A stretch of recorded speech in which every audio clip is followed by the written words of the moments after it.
जी मैं हारी चलूं जाऊं ना।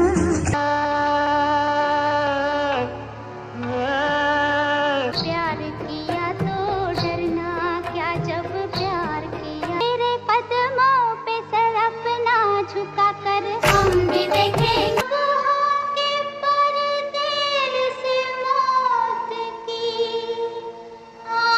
सोती रातों में जागी से मिली एक अजनबी। छोड़ो देखो देखो गोरे गोरे काले काले बाल, छोटे से कसूर पे ऐसे हो खफा, के ये रास्ते लंबे हैं सनम। मधुबाला। मधुबाला वो नाम जब सामने आता है तो दिल बाग़बां हो जाता है। खुदा ने इतनी खूबसूरत और नायाब चीज़ बनाई थी मधुबाला को। वो चेहरे पे मासूमियत, वो चेहरे पे एक एक्सप्रेशन जो पब्लिक को अपनी तरफ खींचता था, यानी कि हर इंसान को उनका एक्सप्रेशन अपनी तरफ खींचता था। तो मधुबाला वो एक्टर्स रही हैं जिनकी खूबसूरती की मिसाल हमेशा दी गई है और हमेशा दी जाएगी। आज भी बॉलीवुड बड़ी बड़ी हीरोइंस का मुकाबला बोल देता है कि मधुबाला जैसी लग रही है, या मधुबाला की मिसाल आज भी दी जाती है। तो कुछ चीज़ें ऊपर वाला उनको स्पेशल बनाकर भेजता है, जैसे स्पेशल बनाकर भेजा था हमारी बेहतरीन और खूबसूरत अदाकारा मधुबाला जी को। लेकिन साहब, जितनी खूबसूरत मधुबाला जी थी, जितना उनका पब्लिक में क्रेज़ था, यानी कि एक तक कहानी आई है सामने कि मधुबाला को देख के सेट पर शूटिंग के वक्त कई कलाकार ऐसे रहे हैं जो अपने डायलॉग भी भूल गए थे, यानी कि उनकी खूबसूरती को देखकर वो अपने डायलॉग भी भूल गए। तो मधुबाला वो खूबसूरत चीज़ थी कि जिसको अच्छे अच्छे देखकर अपनी होश हवास खो जाया करते थे और उनका क्रेज़ ज़बरदस्त रहा।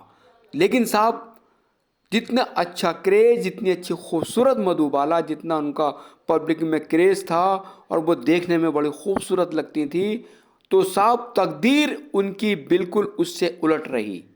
जी हाँ, ये बड़े अफसोस के साथ हमें कहना पड़ रहा है कि मधुबाला जैसी हीरोइन बड़ी बड़ी हिट फिल्में देने के बाद और एक यादगार फिल्म, जी हाँ यादगार फिल्म देने के बाद, मुग़ल आज़म जैसी फिल्म, उसके बाद आज मधुबाला जी के बारे में हम सोचते हैं कि मधुबाला जी की किस्मत उससे बिल्कुल अपोजिट थी, यानी कि बिल्कुल बदली हुई थी।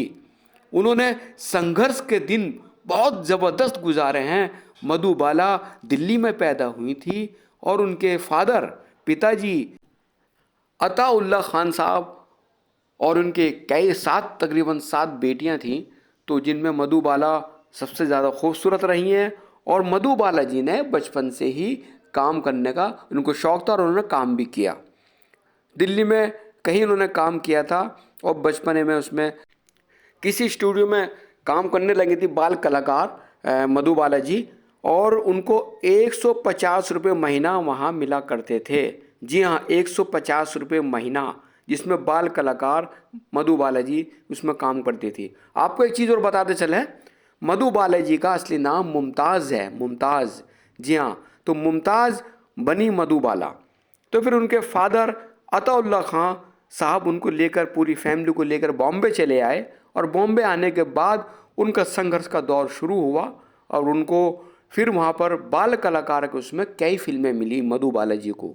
जी हाँ, यानी कि बचपन से ही उनको फिल्में मिलनी शुरू हो गई और उन्होंने फिल्मों में काम किया।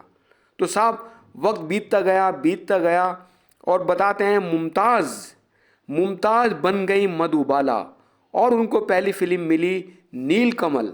जी हाँ, नीलकमल फिल्म उनको पहली फिल्म मिली थी। नीलकमल बनकर रिलीज़ हुई और उसमें नीलकमल में उनके हीरो थे राज कपूर साहब, और साहब फिल्म भी हिट रही। और उसके बाद मधुबाला जी का दीवानगी का वो आलम हो गया दर्शकों में, उनकी खूबसूरती का हर कोई कायल हो गया था। और साहब उनको फिर फिल्में मिलनी शुरू हुई और मधुबाला जी ने उन पे फिल्मों की लाइन लगनी शुरू हो गई और उनका साहब सिलसिला बहुत ज़बरदस्त शुरू हो गया, यानी कि मुमताज़ से बनी मधुबाला। तो और उनके फादर अताउल्ला खान साहब ने उसी दौर में आकर, कोई पैसे की बहुत ज़रूरत थी, कई फिल्में ऐसी साइन कर ली जो नहीं करनी चाहिए थी, तो उनका क्रेज़ बड़ा हल्का रहा फिल्मों का, क्योंकि उनको पैसे की भी बहुत ज़रूरत थी, फैमिली पालनी थी, कोई और साधन था नहीं। तो इसीलिए उनके फादर ने ये काम किया। उसके बाद उनके फिल्म मिली महल। कमाल अमरोही साहब ने फिल्म बनाई थी महल, और ये साहब महल सुपरहिट फिल्म साबित हुई, सुपरहिट। इसके बाद और जो मधुबाला के चर्चे, यानी बॉलीवुड के अलावा हमने ये भी सुना था कि बॉलीवुड के अलावा हॉलीवुड तक में मधुबाला जी के चर्चे होने शुरू हो गए थे। और एक फ़िल्म उनको ऑफर भी हुई थी, लेकिन उनके फादर ने, उनके पिता ने फिल्म को हॉलीवुड फिल्म करने से मना कर दिया। ये कारण क्या था, ये भी हम आपको बताएंगे। जी हाँ, और मधुबाला बिजी होती चली गई। उसके बाद मधुबाला जी ने फिल्मों की लाइन लगानी शुरू कर दी और उनके चर्चे बहुत बड़ी हीरोइन को होने लगे। फिर उनको फिल्म मिली बादल, जिसमें उनके हीरो थे प्रेमनाथ। जी हाँ, उस वक्त प्रेमनाथ भी टॉप के स्टार थे। और साहब बादल फिल्म भी सुपर हिट साबित हुई।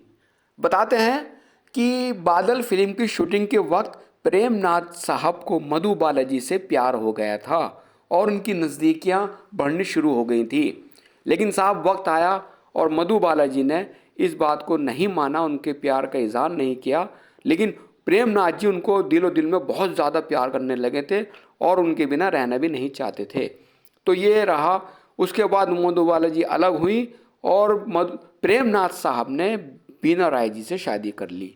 और उसके बाद फिर भी प्रेमनाथ जी मधुबाला जी को भुला नहीं पाए और शराब के आदी हो गए थे। तो जब मधुबाला जी को इस चीज़ का पता लगा तो उन्होंने प्रेमनाथ जी को समझाया, देखो हमें अपना कैरियर बनाना, आपकी शादी भी हो गई है, अब आपसे मैं गुजारिश करती हूँ कि आप शराब को ना छुएं। तो मधुबाला जी की बात का उनके दिल पे इस कदर असर हुआ कि उन्होंने तकरीबन 14 साल तक शराब को हाथ नहीं लगाया। जी हाँ, तो ये भी मोहब्बत की दीवानगी होती है। तो साहब ये वक्त बीतता गया और बहुत फिर मधुबाला जी फिल्मों में बिजी होती चली गई। जी हाँ, और उनके साथ साथ उनका क्रेज़ बड़ा ज़बरदस्त रहा। वक्त बीतता गया और मधुबाला जी को एक फ़िल्म मिली तराना। जी हाँ, फिल्म का नाम था तराना, और जिसमें उनके हीरो थे जनाब दिलीप कुमार साहब। जी हाँ, दिलीप कुमार साहब उनके हीरो थे। और साहब शूटिंग के वक्त ये बताते हैं दोनों काफ़ी नज़दीक आने लगे और दोनों एक दूसरे को प्यार करने लगे थे। जी हाँ, तो यानी कि प्यार का इजहार मधुबाला जी ने दिलीप कुमार साहब से किया था और उनको लेटर भेजा था कि मैं आपसे मोहब्बत करती हूँ। खैर साहब, और वो मोहब्बत उनकी परवान चढ़ गई। और साहब ये भी बताते हैं कि इनकी सगाई भी हो चुकी थी, दिलीप कुमार साहब और मधुबाला जी की। लेकिन साहब वक्त बीतता गया, मोहब्बत तो परवान चढ़ गई, पूरी जगह इनके हर जगह चर्चे होने लगे थे। अब आपको हम वो किस्सा बताने जा रहे हैं कि यहाँ से दूरियाँ इनकी पैदा कैसे हुई। जी हाँ, दिलीप कुमार और मधुबाला जी की दूरियाँ क्यों पैदा हुई, क्या वजह रही थी। बी आर चोपड़ा साहब फिल्म बना रहे थे नया दौर। जी हाँ, नया दौर फिल्म बना रहे थे। उन्होंने इसमें दिलीप कुमार जी और मधुबाला जी को साइन कर लिया और फिल्म की शूटिंग भी शुरू हो गई। तो साहब फिल्म की शूटिंग शुरू हो गई। उसके बाद कम से कम बताते हैं 10 दिन की शूटिंग भी हो चुकी थी। लेकिन उसके बाद शेड्यूल कहीं बॉम्बे से बाहर का था। इनके अतौल्ला खान साहब, इनके फादर ने वहाँ जाने से, आउटडोर शूटिंग में जाने से मना कर दिया। इस बात पर बी आर चोपड़ा साहब की और उनकी झगड़ा शुरू हो गया और 10 दिन की शूटिंग कर चुके थे। तो बी आर चोपड़ा साहब ने ये बात दिलीप कुमार साहब के सामने रखी कि भाई ये क्या हो रहा है, 10 दिन की शूटिंग कर ली और ये बाहर हमारा शूट है, कैसे जाएंगी। तो साहब ये भी एक राज था कि उनके फादर उनको बाहर क्यों नहीं भेजते थे, हम आपको बताएंगे। तो ये सबसे बड़ी बात थी। दिलीप कुमार साहब को गुस्सा आया और उन्होंने ये बात मधुबाला से की, अलग मिले और मिलने के बाद ये बात की, ये क्या हो रहा है, फिल्म की शूटिंग है, शूटिंग तो कहीं भी होगी, आपको बाहर जाना पड़ेगा। तो इस बात पर मधुबाला जी नाराज हुई, बोली नहीं, जैसे भी होगा मैं बाहर नहीं जाऊंगी। उनके फादर ने भी इस बात से इनकार कर दिया कि मधुबाला जी बाहर जाकर शूटिंग नहीं करेंगी, बॉम्बे में ही शूटिंग करो, यहीं सेट लगाया जाएगा, जो भी होगा। कुल मिलाकर बहुत झगड़े हो गए। इसी बात को लेकर बात ज़्यादा बढ़ गई और दिलीप कुमार साहब को बड़ा गुस्सा आया, क्योंकि दिलीप कुमार साहब की बात मधुबाला जी ने नहीं मानी। क्योंकि दिलीप कुमार साहब अपनी जगह सही थे कि भाई वो कहाँ बाहर शूटिंग है तो जाना तो पड़ेगा ही। अब उसको ये नहीं पता कि उनको बाहर उनके फादर क्यों नहीं भेजते थे। तो साहब इस बात पे दिलीप कुमार साहब को गुस्सा आ गया और उन्होंने मधुबाला जी के सरेआम चांटा मार दिया। जी हाँ, चांटा लगते मधुबाला जी का तो बस ऐसा लगा कि उनकी दुनिया उजड़ गई हो, और दिलीप कुमार गुस्से में वहाँ से निकल कर चले गए। मधुबाला जी देखती रह गई, इस सकते में पड़ गई कि यार ये क्या हुआ है।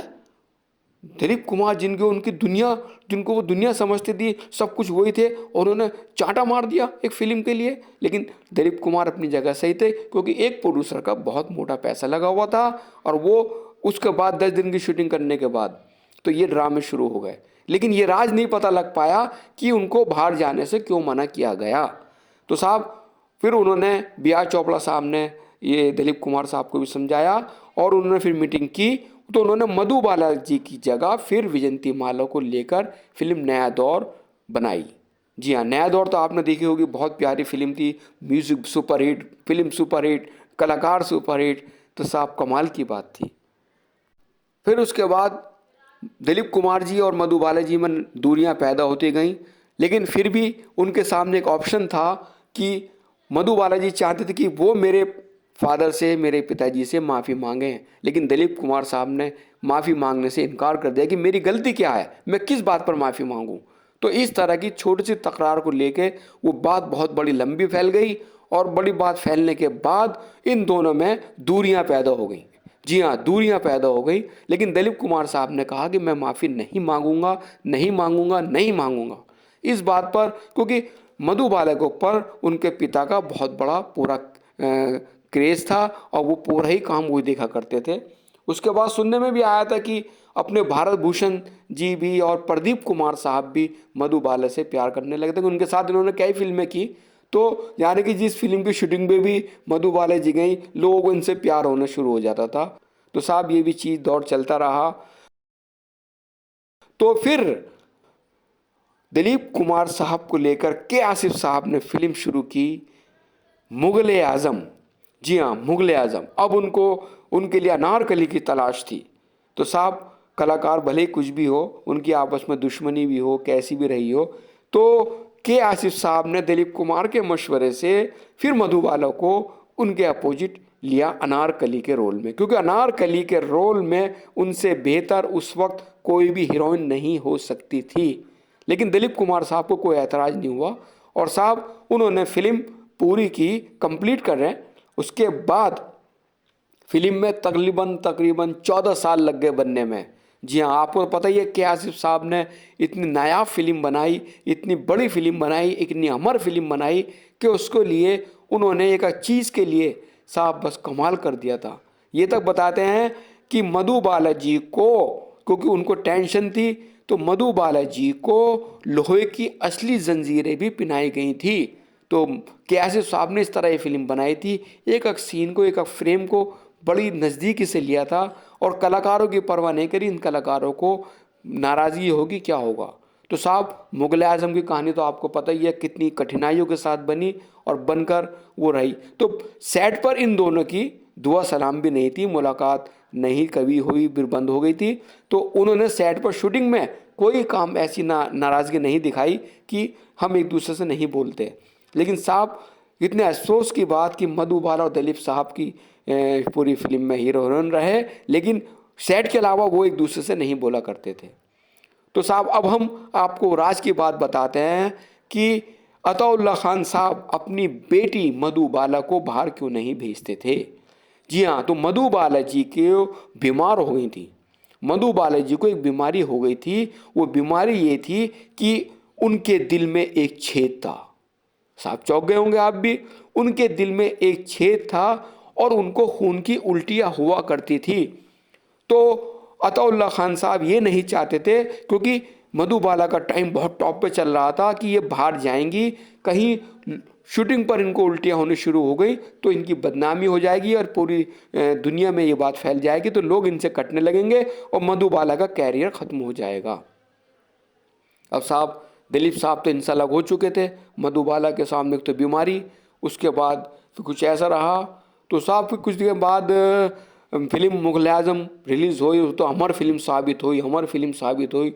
लोगों ने ये भी कहा कि यार ये तो जैसे पर्दे पे जोड़ी, असली ज़िंदगी में भी दिलीप कुमार साहब के सामने मधुबाला जी की शादी होनी चाहिए थी, यानी इन दोनों की शादी होनी चाहिए थी और इन दोनों की शादी ज़रूरी थी क्योंकि यही बिल्कुल एक से लगते हैं। तो साहब वक्त बीत गया, बीतने के बाद दिलीप कुमार बिजी, मधुबाला जी बिजी, लेकिन इनकी बीमारी बढ़ती गई थी और वक्त ऐसा आया, मधुबाला जी की मुलाकात किशोर कुमार साहब से हुई और किशोर कुमार भी उनको अपना दिल दे बैठे और आखिरकार यही हुआ कि उन दोनों ने शादी कर ली। बड़ा अच्छा रहा कि इनकी ज़िंदगी, क्योंकि मधुबाला जी के अलावा कोई और ऑप्शन नहीं था। दिलीप साहब को बुला नहीं सकती थी और मिल भी नहीं सकती थी। दिलीप कुमार माफ़ी मांगने को तैयार भी नहीं थे। खैर साहब अपना अपना क्रेज़ रहा। उसके बाद उनकी बीमारी ज़्यादा बढ़ गई और ये भी सुना है कि किशोर कुमार साहब उनको लंदन भी ले गए थे, वहाँ भी इलाज कराया, डॉक्टर ने उनको मना कर दिया।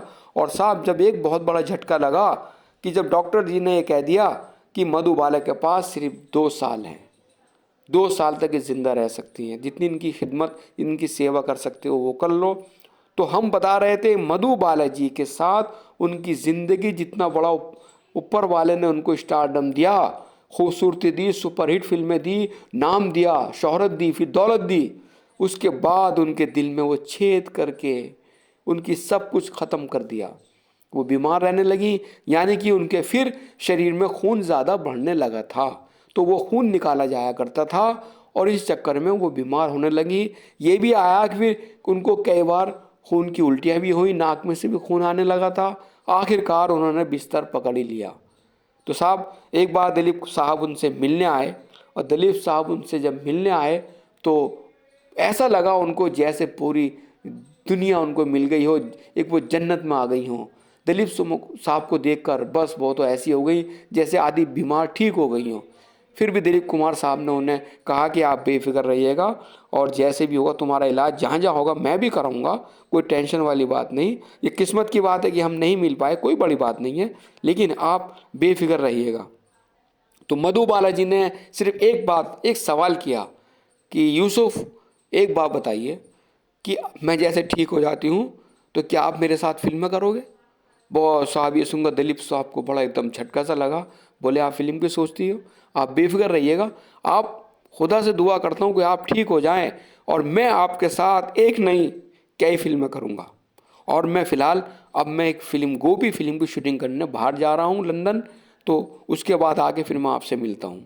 तो मधुबाला जी का खुशी का ठिकाना नहीं रहा कि वो उनके साथ फिल्म करेंगी। यही रहा, मधुबाला जी का खुशी का ठिकाना नहीं रहा और वो बड़े खुश हो गए। दिलीप कुमार विदा लेकर चले गए थे और दिलीप कुमार साहब अपनी फिल्म की शूटिंग में बिजी हो गए।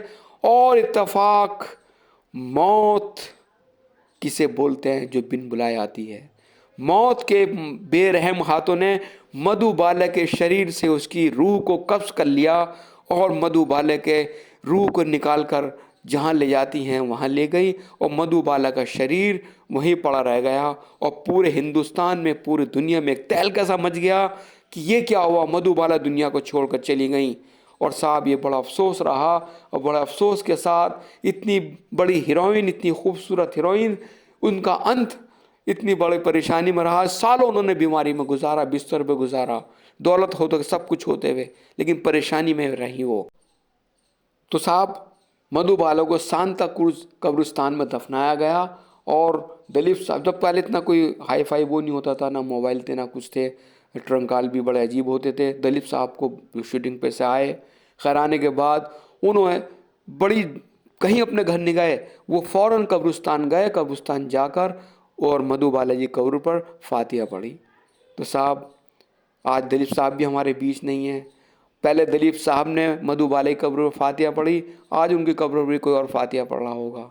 हमने भी सवाब भेजे, सब कुछ भेजे। तो ये दुनिया है, दौर है, वक्त है, चला गया। मधुबाला जी भी चली गई, दिलीप कुमार भी चले गए, के आसिफ साहब भी चले गए, जिन्होंने मुग़ल आज़म जैसी इन हस्तियों ने एक अमर फिल्म बना के भेजी। और अमर फिल्म सारी ज़िंदगी हमारे बीच रहेगी और हम उनकी फिल्में देख देख के उनको हमेशा याद करते रहेंगे।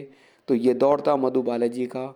तो हमारा बस यही है कि बात कहते कहते मन रो पड़ा और बड़े बड़े स्टार्स जो फिल्म में थे वो आज हमारे साथ नहीं है, इस दुनिया में नहीं है। हमारी यही खुदा से दुआ है कि वो जहाँ भी रहें खुश रहें, जन्नत में खुदा उनको आला मुकाम अता फरमाए।